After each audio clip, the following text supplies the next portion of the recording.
श्री स्वामी समर्थ. श्री स्वामी समर्थ.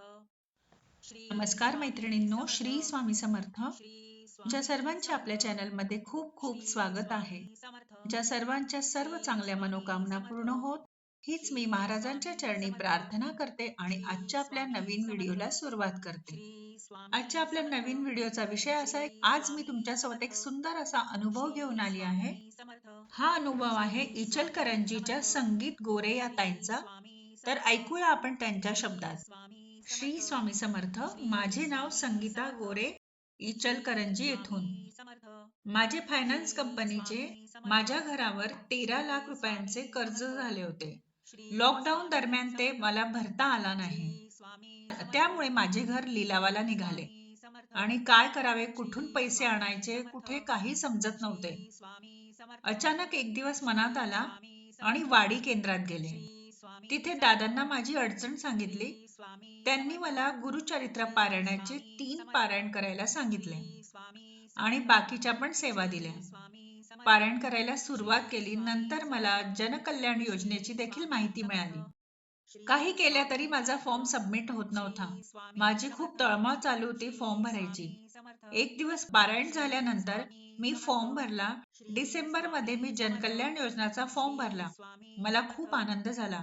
मनाला समाधान देखील वाटले की आता माझं घर लिलावाला होणार नाही आणि विश्वास बसला. स्वामी महाराजांना रोज मुजरा करताना एकच सांगायचे की महाराज, मला आणि तुम्हाला आपल्याला भाड्याच्या घरात राहायचे नाहीये आणि आपल्या डोक्यावरचा हा आसरा जाऊ देऊ नका. आणि जानेवारीमध्ये माझ्या अकाउंटला पुरेसे पैसे नसल्यामुळे जनकल्याण योजनेचा हप्ता कट झालाच नाही आणि त्यामुळे मला खूप वाईट वाटले. गुरुचरित्राचे 3 पारायण झाले आणि एका दिवशी अचानक माझ्या एका ओळखीच्यांनी मला 13 लाख द्यायचे सांगितले आणि नंतर मग माझ्या फेब्रुवारीला जनकल्याण योजनेचा हप्ता कट झाला. आणि ज्या माणसाने मला पैसे देतो असे सांगितले होते आणि त्यांनी मला 13 लाख दिले सुद्धा, माझं घर जे लिलाव होणार होतं तेही थांबलं.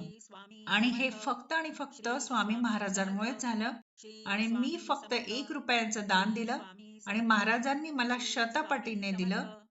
असा हा एक सुंदर असा अनुभव त्या ताईंनी आपल्या सोबत शेअर केला त्यांचा. आणि त्या सोबत त्यांनी जनकल्याण योजनेचा फॉर्म भरण्यासाठीचा संपर्क नंबर देखील दिला आहे आणि तो नंबर मी डिस्क्रिप्शन बॉक्सला देत आहे, तर तुम्ही तेथे जाऊन बघू शकतात. तुम्ही देखील हा श्री जनकल्याण योजनेचा फॉर्म भरा आणि तुमच्या आजूबाजूला कोणी फॅमिली फ्रेंड्स असतील त्यांना देखील शेअर करा. आयुष्यातील ज्या सगळ्या अडथळे अडचणी आहेत त्या दूर करा. आणि 1 रुपयाचे दान आणि पुण्य किती महान आहे बघू शकता तुम्ही. आपले महाराज हे आपल्याला फक्त देण्यासाठीच बसले आहे. त्यांनी तर त्यांच्यासाठी स्वतःच्या अंगावर कपडे सुद्धा ठेवले नव्हते. कसा वाटला हा अनुभव? आणि तुमचे देखील असे अनुभव असतील तर नक्की आपल्या व्हॉट्सअप नंबरला कळवा आणि चॅनलला लाईक, शेअर, सबस्क्राईब नक्की करा. पुन्हा भेटूया अशा छानशा नवीन व्हिडिओ सोबत, माहिती सोबत. तोपर्यंत सर्वांना बाय आणि श्री स्वामी समर्थ.